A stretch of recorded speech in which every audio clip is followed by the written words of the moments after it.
Now this is a story that I don't know if Downshift 83 wants me to tell, but I have to tell it. It's funny as shit.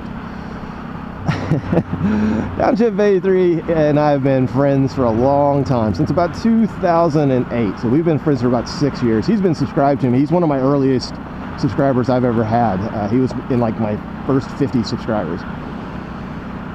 And him and I were always good friends, but we didn't ever have a chance to meet until 2010 when Tracy and I did the Chasing the Sun ride. So we do the Chasing the Sun ride, and then we intercept Downey somewhere in California. He went to the MotoGP races at Laguna Seca, but he lived in San Diego at the time, so he was coming down, we were going up, and we met up with him. And it was like this cool thing, because we were such good friends, but we had never met.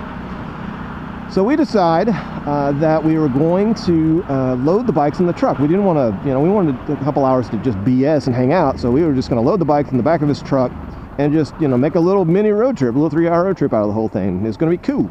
So we load the bikes up, and we were driving along, doing our thing. And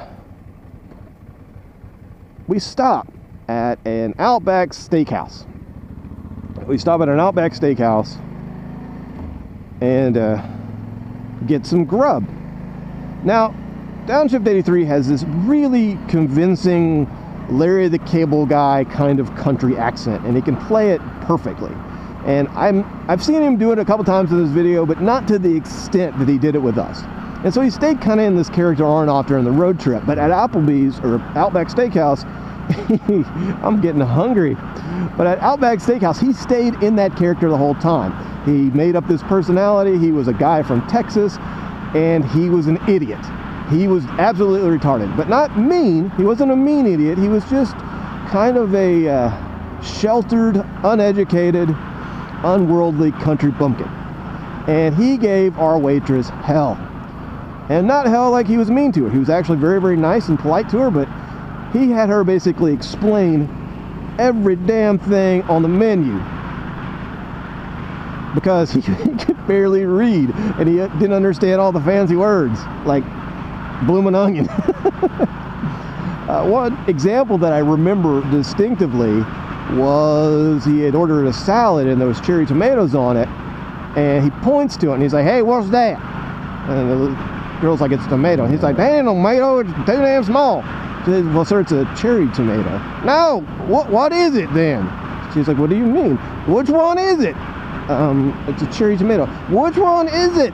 Is it a tomato or is it a cherry?"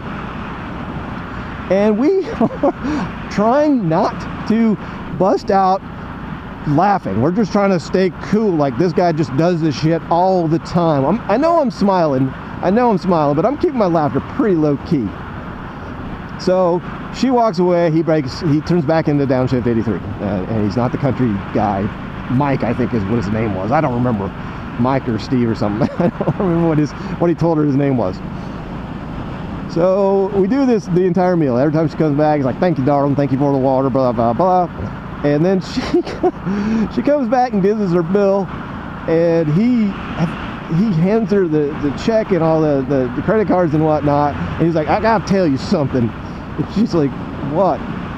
Thinking he's gonna say something like, "Oh, you're so pretty," or "I want to marry you," or something. Thinking, so she's kind of uncomfortable. She's like, "What do you have to tell me?" He's like, "This ain't my real voice." And she hits him. She hits Downshift 83 pretty good in the shoulder. And this girl's been absolutely polite, absolutely patient, absolutely professional this entire time.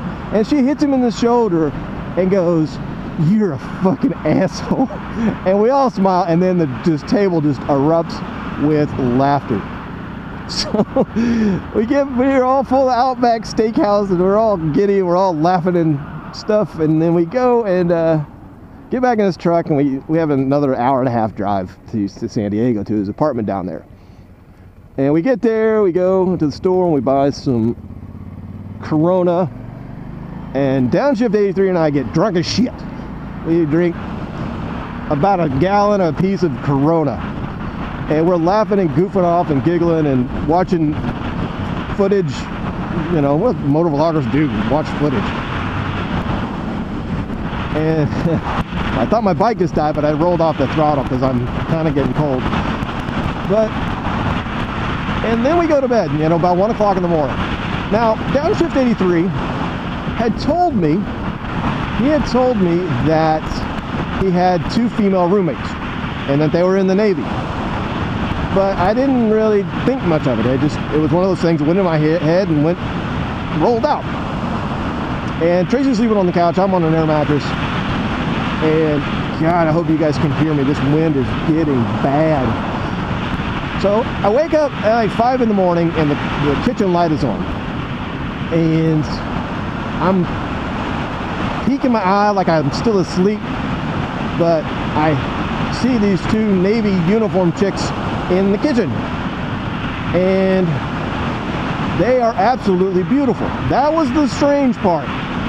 They look like models. I was not expecting that. So I'm like, oh, this is so surreal. And I'm still drunk, you know, I'm still pretty drunk from the night before. And it's like, oh God, I'm just gonna put my head over the blanket, or the blanket over my head, and pretend that I'm not awake and just let them go. So they leave. they leave, and then I get up about, you know, 3 or 4 hours later, and I go into Downshift's room, and I'm like, hey Downy, I need a towel, dude. I'm gonna take a shower. He's like, okay, cool. They're over here in the drawer. He's speaking now in the country voice. I'm like, all right, cool. So I'm in the shower, right? I'm in the shower, doing my shower thing, and I hear a banging on the door. Now, thinking it's Tracy, because only Tracy would be that rude. But no, it's this country voice. It says, hey, Bama, Bam, I got to piss. And I'm like, okay, dude, hang on. I got like 3 more minutes and I'll be done. He's like, no, I got to go now. And he barges in. He barges into the bathroom and he's taking a piss. And this doesn't really make me uncomfortable. I mean, I play high school sports. I'm in the military. I'm just like, whatever, you know.